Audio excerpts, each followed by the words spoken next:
Hello, welcome to Alchemy Animation. Today we are going to start a new series called The Invisible Princess is Bored Again Today. Let's begin.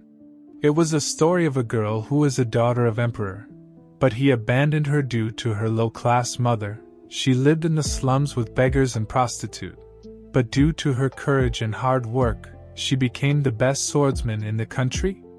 Due to her caliber, after some time she became the Empress. Due to some reason she died at an early age. After that she reincarnated after 500 years into a noble family. It is a story of a girl named Dante Renatus, who led the most eventful and dramatic life in the history of the empire. So here begins the tale of Dante Renatus, the Empress Regnant. She was abandoned as a child. Her father, the crown prince, had no intention of taking responsibility for a child that resulted from a casual fling. Her mother is a musician. She abandoned her in a faraway city. When our protagonist realized that her father had turned his back on them both. At that time I was raised by the beggars, prostitutes, and street urchins of the city. When she was little she ate the food that others had discarded, and when she got a little older, she stole what she could from the marketplace. And that's how I managed to doggedly survive day after day. The year I turned 12 proved to be a turning point in my life. At that time she was standing outside of the swordsmanship academy. The master of that academy came outside and asked her, "I noticed that you come here every day. Does it interest you that much? How would you like to try swinging around a sword yourself?" The girl was showing him her pockets, and said, "I don't have any money. So I can't pay you." The master replied, "I know that." With a gentle smile he said, "Go ahead and try it. Who knows, if I can see that you have a neck for it, maybe I will take you on as a student and teach you free of charge." He gave her a wooden sword. She was holding it on her hand. She was pretty sure that what instructors said that as a passing joke. But his smile soon faded when he saw her fighting skills. When he saw her talent was too brilliant to ignore. At that time he came close to me and said, "Would you like to learn swordsmanship from me?" That's when I realized that my life as a beggar was finally over. At that time the master asked, "What's your name?" She replied, "I don't have one." With a smile the master said, "Then I shall call you Dante from now on. If anyone asks who your instructor is, tell them my name." And that's the day she became the old instructor's adopted daughter. He taught her to the best of his ability. And she worked few religiously to learn it all. It sounds like a moving tale when I tell it like this. But in reality, every single day of my life was filled with very hard training session that amounted to abuse. But I tried very hard. And I did not run away during those training sessions because it was 100 times better than enduring the cold or hunger on the streets. The year when she turned 19, the old instructor died. All of his inheritance naturally transferred to his children, and she did not receive a single coin. At the time she was thinking that, "Why did you do this to me, master? I was the one who took care of you in your final years." From that point on, money became my only goal. After a while I saw an recruitment poster for swordsmanship tournament. I filled the form for the registration, and put my name on it. In a passionate way she was saying, "I sure as hell am I not going back to my former life as a beggar. Money is the best thing in life." With that admirable mindset, I won the prizes at these kind of tournaments. And I put down monsters and earned a huge pile of bounty money for myself, and even joined a mercenary band to fight in the war and distinguished myself in times of great battles. After I sealed away the evil dragon, Kruzek, I realized I should become a fairly famous heroine, or perhaps something even bigger than that. At that time all of the other people were rushing behind me. They were saying, "Miss Dante, you are the best swordsman on the continent. Can I get your autograph? Can I shake your hand? Will you marry me?" All of these kind of questions. They were saying, "Come work for our merchant organization. I don't care what other organization proposed to pay you. I will triple their offer." Another person said, "Would you like to marry my son and inherit my territory?" And she did not reply to his question. The man said, "You don't want to, because my son is ugly. I only did all those things so that I could feed myself and keep living." But what's this? I was the hottest celebrity that everyone recognized no matter where I went. And after a while, when I was eating in the restaurant, all of the other people were looking at me, and I realized something. If I'm this popular, I can probably start a country of my own. I was not the only one who had that thought. The year I turned 23 years of age, I was summoned by the emperor, my father the emperor.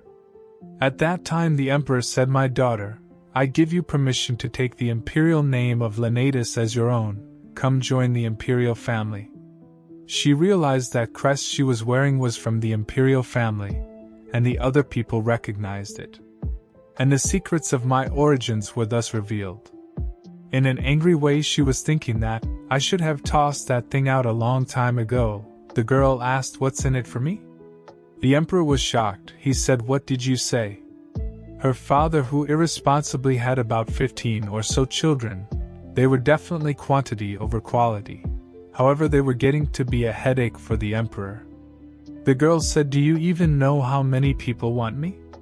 You really can't expect me to join your family without any incentive." At that time her father must have danced a little jig when he found out that she was his daughter. The child he abandoned long ago became a renowned heroine of the continent all by herself. Now that's a good bang for the buck, wouldn't you say? The emperor shouted, "Don't you know how great of an honor it is to be a part of the imperial family?" The girl said, "I would not know about that." "Anyway, I'm getting a little something or not?" The emperor asked. "What do you want?" He said, "Do you want to be the crown princess, my heir, is that it?" While rubbing her fingers, the girl said, "I'm not interested in the imperial throne. I want an independent territory of my own, with the ownership of my own. Naturally, I also want 10 million gold coins, 10 horses, permission to have an army," and she was about to say something more. The emperor was shocked. He said, "You want more than that?" She came close to him and said, "Your Majesty, I'm giving you the deal of the century because I'm your daughter. If you want to use my name for the imperial family, it has to be worth my while. So what do you say, father?" The emperor was trembling. She still can't forget the look on his face as it tamped down on his urge to curse her. After a thought, the emperor agreed to her conditions. He said, "I accept your proposal. She was thinking that you should have been good to me when I was born." The girl said, "It sounds good. I shall lend my renown to the imperial family." That's how the deal, which would be remembered in history for a long time, was made.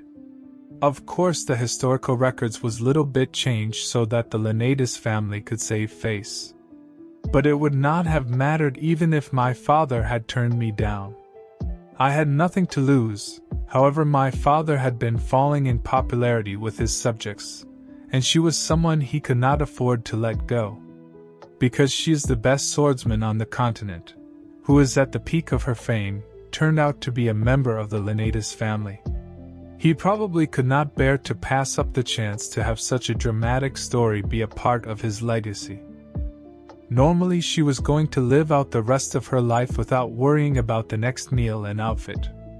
But apparently the fools that are her half-siblings found her to be an eyesore. She should already turn down her father's offer to be his successor. Yet they still tried every trick in the book to try and get rid of me. It was getting to be a huge nuisance, so in a fit of anger I decided to become the Empress regnant. And then the penniless saint urchin went through countless hardships, became the Empress regnant of the empire, and lived a life of luxury for the rest of her days. My fairy tale-like story got a happy ending up on my ascension to the throne. My life had the perfect narrative arc. If someone had written a biography on me, it would have been a bestseller. It's too bad I died at the young age of 33. But it was not a bad life. It was quite happy and unique life. I fiercely lived every moment, and did my absolutely best at every turn. I experienced all kinds of things and got everything I wanted. Even if I lived another lifetime, I doubted I could live as diligently as I did in this one. I had no regrets. I lived my life to the fullest and went out with a bang. But I was reborn 500 years later, into a noble family as a girl with brilliant silver hair and sparkling sapphire eyes. As the beloved youngest daughter of Duke Feresca's household, my name is Helena Fresca. And the worst thing is that I was reborn with all of the memories of my past life intact. It is just like the life was playing a game with me. From the early age, everyone around me was saying that I'm so mature. It was like I'm very calm and smart, and I did not cause any problems. From early age I read books and ride horses without being taught, and figured out all the ordinarily difficult things on my own. The other people who were watching me doing all of this are shocked. They were wondering how could a small child like me could do things like this. I was the pride and joy of my household. That's how I should have felt, but after a while, she said living is no fun. Her father and mother were shocked after hearing this. She said everything I have tried is boring, and I don't have any enthusiasm for anything. Life is so tedious. Her father said, "You are too young to feel that way, Helena." The girl said it's the truth. In a wavering voice her father said, "Maybe if you keep searching you will find something of your interest. Don't you think you will come across something you are interested in?" With a crying face her mother said, "Your father is right, dear. Let us know any time if there is something you should like to do. We will support you in whatever you want to try." Her new parents are the complete opposite of the ones she had in her previous life, and she still have a hard time getting used to their love for her. She wants to tell them to just let her be and she will eventually figure it out, but they will probably be even more discouraged if that's the reply she gave them. Her mother said it's too soon to stop trying. "You still have many more years to live, Helena." Her father said, "Yes, my dear, life is long." She replied, "All right, I will try to have a bit more vigor for life from now on." Both of them were saying bye to her. Her father said, "That's the spirit, my girl. Please let me know when you find something you are interested in, Helena." Her mother said, "You can always talk to me if you're having any difficulties, okay?" They closed the door after leaving her room. She was wondering that this would not be enough to completely vanish their worries. But what can I do? I lived my past life so diligently that I don't know if it's even possible to do better than that. But now I have to go through another lifetime. It's only natural that everything is boring. She was laying on her bed and thinking that I just don't understand why was I reborn. On the next day at the afternoon, a boy came to her room and said, "Are you trying to find something that piques your interest?" It was Leonard Feresca. He's 13 years old. She said, "No, I'm pretending to search for one." The boy said, "You don't even feel like searching." With a bright smile the boy said, "I guess I have no choice then.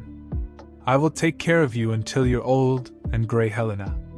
The girl said, "You're so dependable." She was thinking that look how confident this 13-year-old boy is. How cute is that? I'm not exaggerating when I say this household's biggest strength is not its wealth or power, it's Leonard's cuteness. "My older brother is the most adorable thing in the world." She asked, "Why are you with a sword?" He looked towards the sword and said, "Oh, that one, I have my swordplay lesson in a bit." She asked, "Swordplay lesson?" He replied, "Yes, the instructor was recommended to us by an acquaintance of father. I heard he graduated from a famous school in the capital." She said, "Are you having fun at your lessons?" She realized that Leonard is at the age to start learning swordsmanship. With a blushy face he said, "I'm not sure yet. I'm finding it a little hard to understand swordsmanship." She was wondering that why he's trying hard. Because Leonard is a pretty smart kid and he's the kind of hard-working boy who studies on his own. She asked, "How far along are you in your lessons?" The boy said, "I'm not sure if I even know how far I have gotten. My instructor told me that I have to grasp the concepts on my own. So we have just been sparring this whole time. That's all we do from start to finish." The girl was thinking that this instructor takes a complete novice and start him off with sparring. What a weird way to teach swordplay. I know a lot of things changed over the centuries, but is not that kind of absurd. She was thinking that I'd better see for myself what kind of guy this instructor is. she said, "Leonard, can I sit in and watch during your lessons today?" At first Leonard was confused at why she wanted to see the lecture, but then with a happy face he said, "Of course, Helena." After some time both of them were leaving for the Leonard swordsmanship class. The boy was very happy because today his sister is going to watch him using sword. She asked, "You must be looking forward to your lesson." With a smile Leonard said, "Not particularly. But it's rare that you show interest in anything. If you are interested in swordsmanship we learn together. I think you will enjoy it, Helena." After hearing this she went silent. She was thinking that he completely misunderstood me. It's unfortunate, but swordsmanship is one of the things I have zero interest in. I am sick of swords. She only came along because she wanted to know what kind of instructor was teaching my adorable brother such a strange swordplay.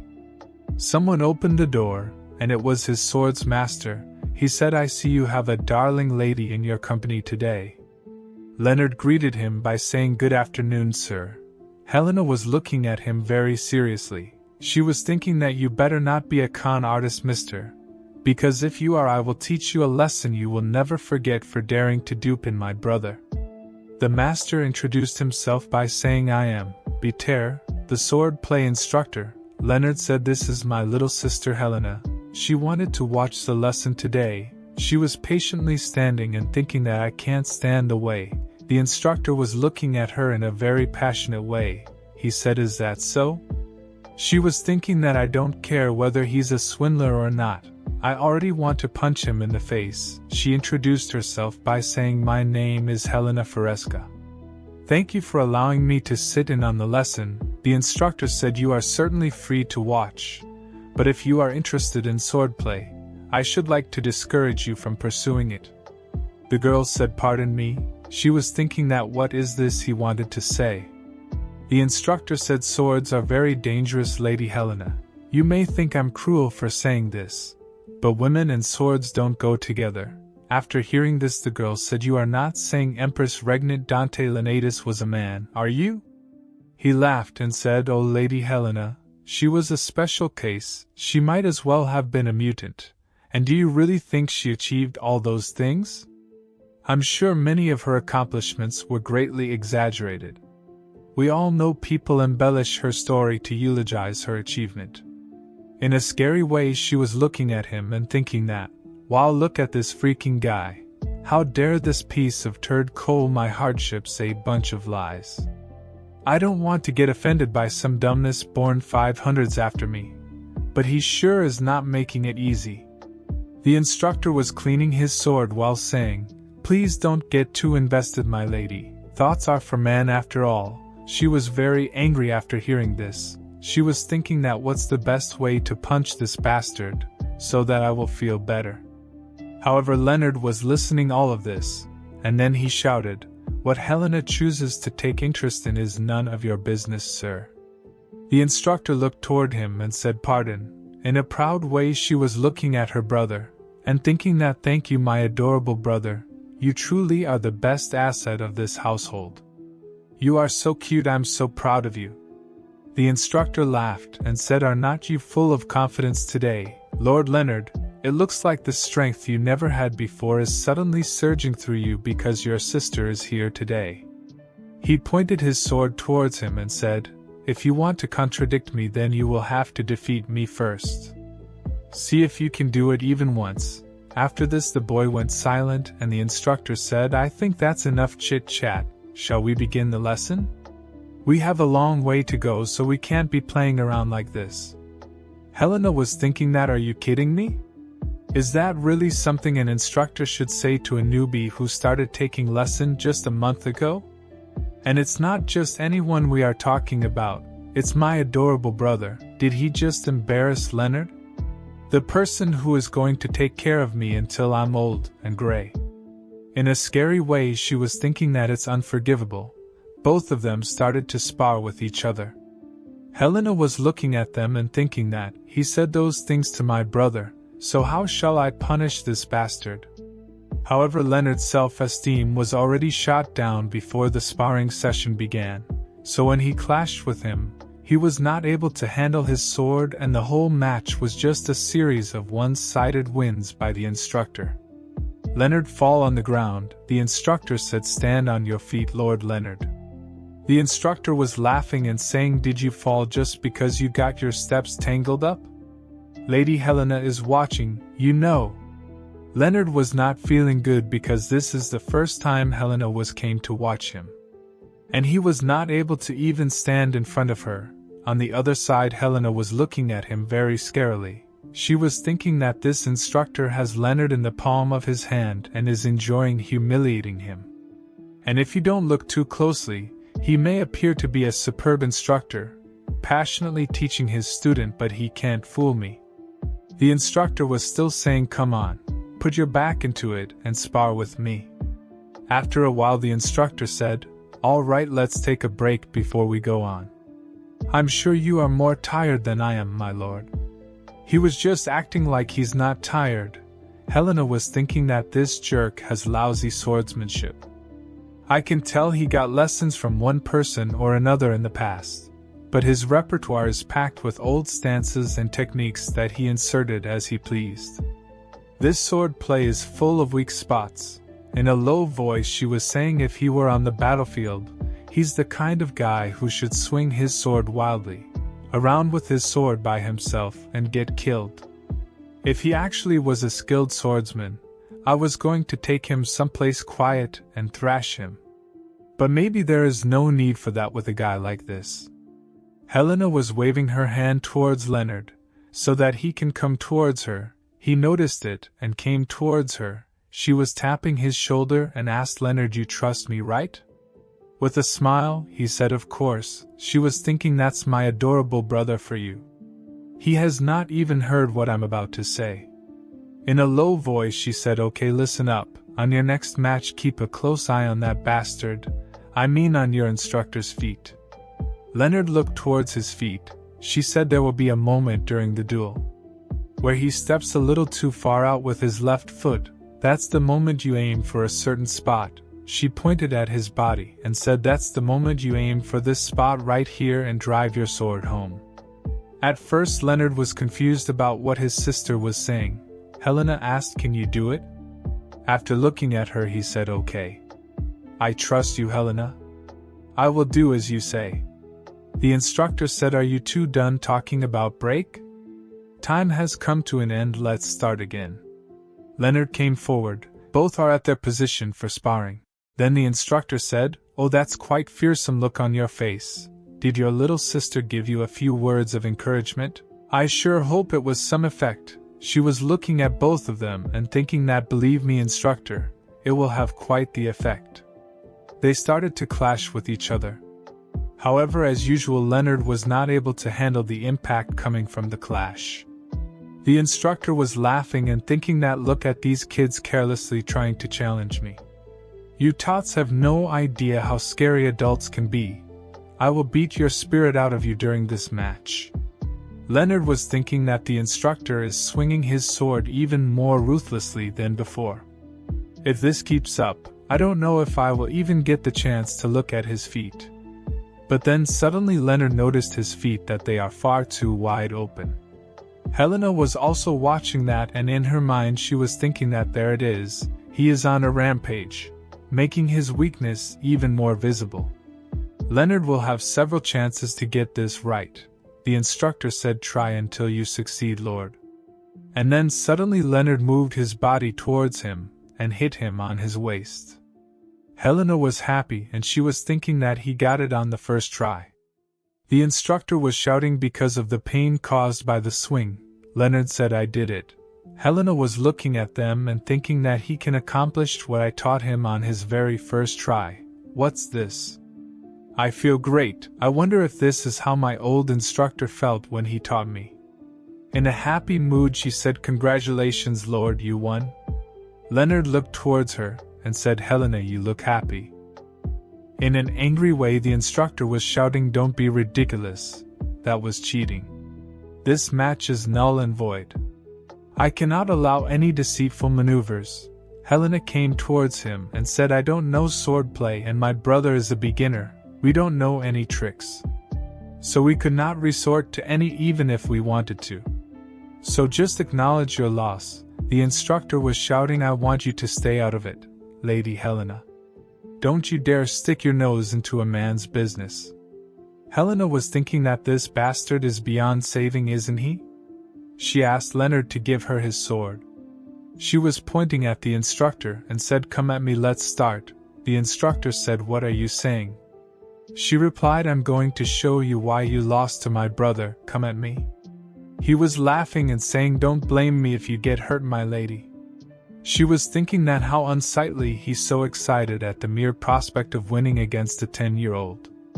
That all of his vulnerabilities are in plain sight. He moved towards her. She said, watch closely, Leonard. Blocking an attack like this head-on is just a waste of your energy. Instead you can do this. The instructor was shocked. She was thinking that you underestimated me because I'm a child and thought you can defeat me with your laughable skills. But that's not gonna happen, she said. Turn your arm and use your sword to deflect your opponent's blade, and wait for the moment when they are thrown off balance. In a certain moment she hit him on his waist. He was in a lot of pain. But then she also kicked him. Due to that he fall on the ground. She was thinking that all this man wanted was to show his superiority to a beginner, nothing more. He had no desire to teach swordplay. He deceived Leonard and taught him nothing but humiliation. The instructor was suffering from a pain. Helena said, that was too easy. I'm practically yawning over here. The instructor said, what the hell are you saying? Helena was thinking that whether it be my past life or the present, I will destroy anyone who messes with someone precious to me. With a smiley face, Helena said, you may think me cruel for saying this, but you and sword don't go together, instructor. Perhaps you should lay down such a dangerous weapon and take up embroidery instead. The instructor asked, what did you say? Helena threw her sword in the air and moved away from him. She said, you are fired. The sword hit him on his head. And that is how Dante Renatus is. That is the 10-year-old Helena Feresca. She looked towards Leonard and said, don't worry. I will teach you sword play from now on. She was thinking that Dante Renatus, Helena Feresca, finally found something that piques my interest in this boring life. After some time she was saying to her parents that, remember how you told me to speak to you when I found something I wanted to do? And that thing is, I should like to teach swordplay to Leonard. She informed her parents of this happy news, but unsurprisingly both of them were shocked. They were not able to understand that their daughter is going to teach their son about swordplay. Therefore they did not give her permission to do so, and a week has gone by. After a break at a Duke of Feresca's library, she was sitting on the chair, while her father was standing in front of the bookshelf. He said, Helena, I want to tell you something. She replied, yes, father. He said, to tell you the truth, I hired someone to look into the swordsmanship instructor you fired. He apparently had flunked a number of times. While he was attending that prestigious school, the acquaintance who recommended him to me apologized several times for the mistake. With a sweaty face he said, I had faith in that establishment's renown and history, but we almost ended up becoming another victim to their deceitful reputation. Helena was trying to act like she was shocked after hearing this, so she said, oh no. She was thinking that I knew it, that swindling bastard. I'm not even that surprised after hearing this. Then again, the house of Feresca is not a martial household, so when it came to swordsmanship, my father must have had complete faith in his acquaintance's introduction. He probably had no idea that the instructor was so unskilled that a 10-year-old girl could defeat him. Of course, that was only possible because it was me, the former sword champion. She was thinking that, come on, father, let me be Leonard's instructor. With a bright smile, she said how lucky we were to have fired him early on. Leonard might have been saddled with bad habits for a long time if he had learned more fundamentals from that man. Her father said, Helena, we are very much aware that you are not prone to uttering nonsense. But when you think about it logically, she realized what her father wanted to say. She said, it makes no sense that I want to teach swordplay when I never learned it myself, and you can't trust me to do a good job, right? Is that it what you are thinking? He said, yes, that's exactly what I'm talking about. However, I am aware of your lack of interest in life, and since you say you have actually found something you should like to do, I should like to make a proposal. She asked what kind of proposal. He said a guest will be coming to our territory next week. This distinguished gentleman is around Leonard's age. Can you teach Leonard so that he's good enough to spar against our visitor? With a smile she said, you mean? Good enough so that Leonard can defeat this guest, right? She was thinking that right now we are talking about my adorable fast learner brother here. That's definitely doable. A moment after that a thought popped up in her head. She had realized that this was not a proposal.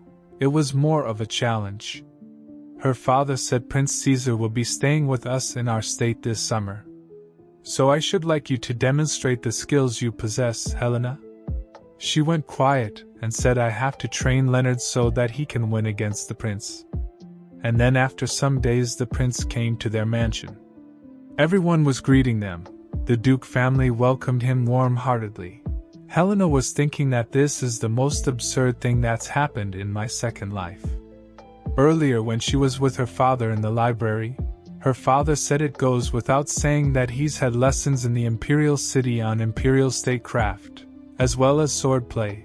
I hear his skills are considerable. There is a huge difference in how long the two boys have been taught swordsmanship, and the environment they grew up in. The prince is a master and her brother is a newbie.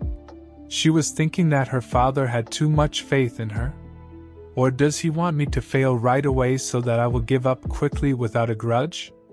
At the current time, Leonard looked towards Helena and said, Hey Helena, can you see the color of the prince's eye? She said, No, he's too far away for me to see it clearly. But why do you ask? He said, I heard everyone in the House of Grey has red eyes. Isn't that interesting? She was thinking about the red eyes. Is that how it was? Come to think of it, right before I died, I passed on the throne to my best friend, Duke Feresca Grey. I clearly remember the crimson eyes with which he gazed at me. After a while the prince was standing in front of both of the children's. Leonard introduced himself. He said, My name is Leonard Feresca. It's an honor to meet you, Your Highness. Helena also bowed towards him. She said, I'm Helena Feresca. We wholeheartedly welcome you, Your Highness. When she looked towards him, she was thinking that up close, he looks remarkably similar to Erez. Then again, he is the descendant of Erez, so of course they look alike. But then suddenly the prince moved away his head from her. He said, I don't need an insincere greeting from you. Both of them were confused. Helena was thinking that what an arrogant child, but I do admit the greeting was an insincere one. Is it because the prince so closely resembles my one and only best friend? I know normally I would have carried on as if I had not heard, but I decided to pursue this conversation. She asked, then what kind of greeting did you hope to receive, Your Highness? He looked towards her and said, What? She moved her hand in front of him and said, If you are displeased with a hollow welcome, then what about a greeting like this? Is it satisfy you, Your Highness? After seeing this scene, all of the people went silent, and all of them were shocked. In an angry way the prince said, How dare you? But before the prince can say anything more, one of his servants came forward and joined their hands. He said, Your Highness, look at how amiably Lady Feresca approaches you in such an intimate manner. What a relief it is indeed. So let's make friends, yes. While doing this he was crying. With a wavering voice he said, My apologies for touching your eminently precious hand without permission. But would not you agree we should all get along with one another during your stay, Your Highness? Helena was thinking that I almost feel sorry for this guy. He was trying his best. The prince moved back. While handshaking he said, All right, let's be on good terms for the next few months, Lady Helena. She was looking at him and thinking that. He immediately backed off. I thought he was gonna get more arrogant, but he was squeezing her hand very tightly. She was thinking that you know how to wield a sword, so you are gonna try and overpower me with your strength? That's what you want to do, huh? She closed her eyes and thinking that, I can't believe I'm participating in such a pathetic fight with a kid born 500 years after me. But that doesn't mean I'm gonna let him win. This was the miraculous logic of a person living her second life. She opened her eyes while thinking that.